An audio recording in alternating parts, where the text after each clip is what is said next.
안녕하십니까? 국무총리 김민석입니다. 지금부터 13년간 대한민국을 상대로 6조 9천억 원의 배상금을 요구하며 국제투자중재를 진행한 론스타의 ISDS 사건 취소 결정 결과를 말씀드리겠습니다. 정부는 오늘 오후 3시 22분경 미국 동부 시간으로는 새벽 1시 22분경에 미국 워싱턴 DC에 있는 국제투자분쟁해결센터 ICSID의 론스타 ISDS 취소위원회로부터 대한민국 승소 결정을 선고받았습니다. 취소위원회는 2022년 8월 30일자 중재 판정에서 인정했던 정부의 론스타에 대한 배상금 원금 2억 1,650만 달러 및 이에 대한 이자 지급 의무를 모두 취소하였습니다. 이로써 원 판정에서 인정된 현재 환율 기준 약 4천억 원 규모의 정부의 배상 책임은 모두 소급하여 소멸되었습니다. 이에 더하여 정부는 취소위원회로부터 론스타는 한국 정부가 그간 취소 절차에서 지출한 소송비용 합계 약 73억 원을 30일 내에 지급하라는 환수 결정도 받아냈습니다. 여러분께서도 잘 아시다시피 론스타 사건은 2003년에 사모펀드 론스타가 외환은행을 약 1조 3천억 원에 사들인 후 2012년 하나금융지주에 약 3배 가까운 가격에 매각하면서 오히려 한국 정부로 인해 고가에 매각할 기회를 놓쳤다며 손해배상을 요구한 사건입니다. 2022년 10년 만에 2억 1,650만 달러를 배상하라는 원 중재 판정이 선고되었고 론스타와 한국 정부 모두 취소 신청을 제기하여 그 결과가 3년이 넘는 오늘 선고되었습니다. 이는 국가 재정과 국민 세금을 지켜낸 중대한 성과이며 대한민국의 금융감독 주권을 인정받은 것입니다. 그동안 법무부를 중심으로 정부 관련 부처가 적극적으로 소송에 대응한 결과입니다. 특히 새 정부 출범 이후 에이펙의 성공적 개최, 한미 중일 정상 외교, 관세 협상 타결에 이어 대외 부문에서 거둔 쾌거이며 국민 여러분께서 뜻을 모아주신 덕분에 국운이 좋은 방향으로 가고 있다고 생각합니다. 정부는 취소 결정을 면밀히 분석하여 신속히 브리핑과 보도 자료를 통해 상세한 내용을 알려드릴 예정입니다. 감사합니다.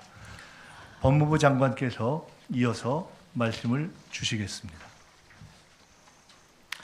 예, 어떤 이 사건이 굉장히 오랫동안 다툼이 되어 왔습니다. 그 과정에서 흔들림 없이 이 사건에 집중해준 법무부 또 금융감독원 비롯한 정부 관계자 여러분의 노고에 진심으로 감사드리겠습니다.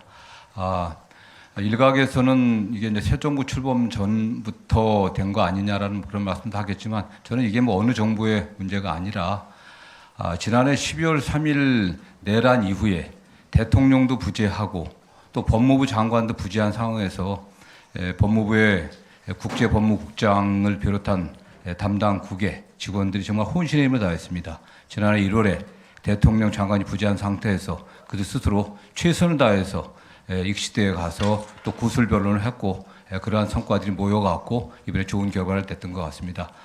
그러한 과정에서 정말 성원해 주신 국민들께 다시 한번 감사드리고 또 저희 법무부를 비롯한 또 금융감독원 또 정부의 다른 부처의 그 관계 공무원들의 노고에 진심으로 감사드리는 바입니다. 네.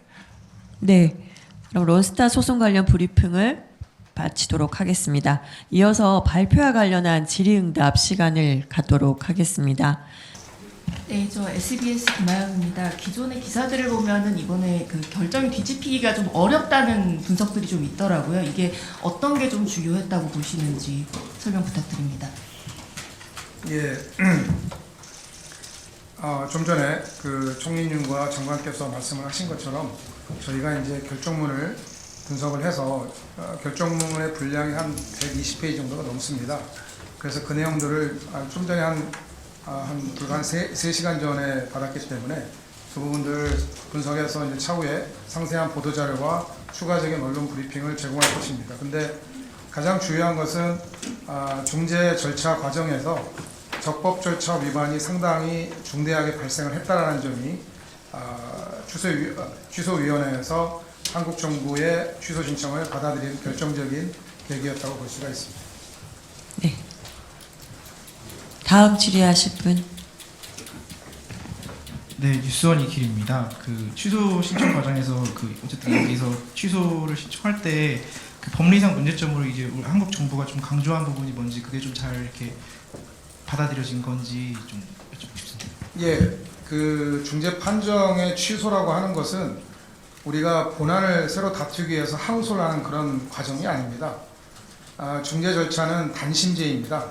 그렇기 때문에 단심제의 어떤 단점을 보완하기 위해서 이 중재법상에서 아주 그 소수의 몇 가지 정도의 취소 근거만을 제공을 하고 있습니다. 그 근거에 따라서 취소 신청을 할 수가 있는 거고요.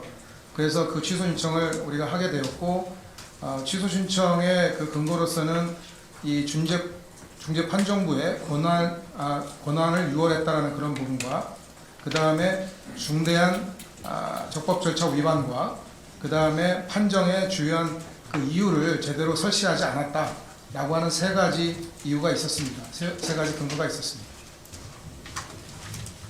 네. 마지막으로 SBS 기자님. 네, 이거 가서 설명하는 와중에 이게 좀 결과가 반전된다거나 이런 거를 좀 감지를 하셨는지 아니면 받기 전에는 전혀 감지를 못 하셨던 건지 궁금합니다. 예, 이 부분은 이제 취소위원회는 3인의 국제중재 저명한 취소위원들로 구성이 되어 있습니다. 취소위원회 구성에 있어서도 당사자들이 선임하는 그런 중재 판정부가 아니라 이 취소위원회 구성은 순전히 그 국제투자분쟁해결센터, 세계은행 산하의 국제투자분쟁해결센터에서 선임을 하는 그런 상황이고, 그 다음에 2023년에 신청을 제기를 했고, 그 다음에 올해 1월에 런던에서 3일 동안의 구술 심리가 있었습니다. 그 과정에서 정부가 임했었고,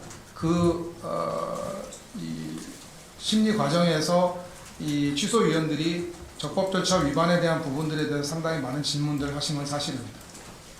그런 부분에 있어서 저희는 약간의 어떤 긍정적인 그런 느낌은 좀 받은 바 있습니다. 제가 법무부 장관 청문회 때도 그렇고 그 이후에도 이 론스타 사건에 관련해서는 국회의원님들의 많은 또 서면 또는 구두질을 또 받았었습니다. 저도 취임 이후에 이 사건의 진행 과정에 관련해갖고 우리 법무국장으로부터 보호를 받았었는데 굉장히 어려운 때였던 것 같습니다. 잘 아시는 것처럼 올해 1월이 물론 전 정부라고 하지만은 대통령 법무부 장관 부재하고 법무부가 거의 굉장히 어려운 혼란스러운 상황이었는데 와보니까 제가 오늘 국제국장을 같이 모시고 온 게 흔들림 없이 또 일사불란하게 이 사건에 잘 대응해갖고 최종 구술변론에서 중재 재판관들을 잘 설득했다. 저는 말씀을 좀 드리고 싶습니다. 감사합니다. 네.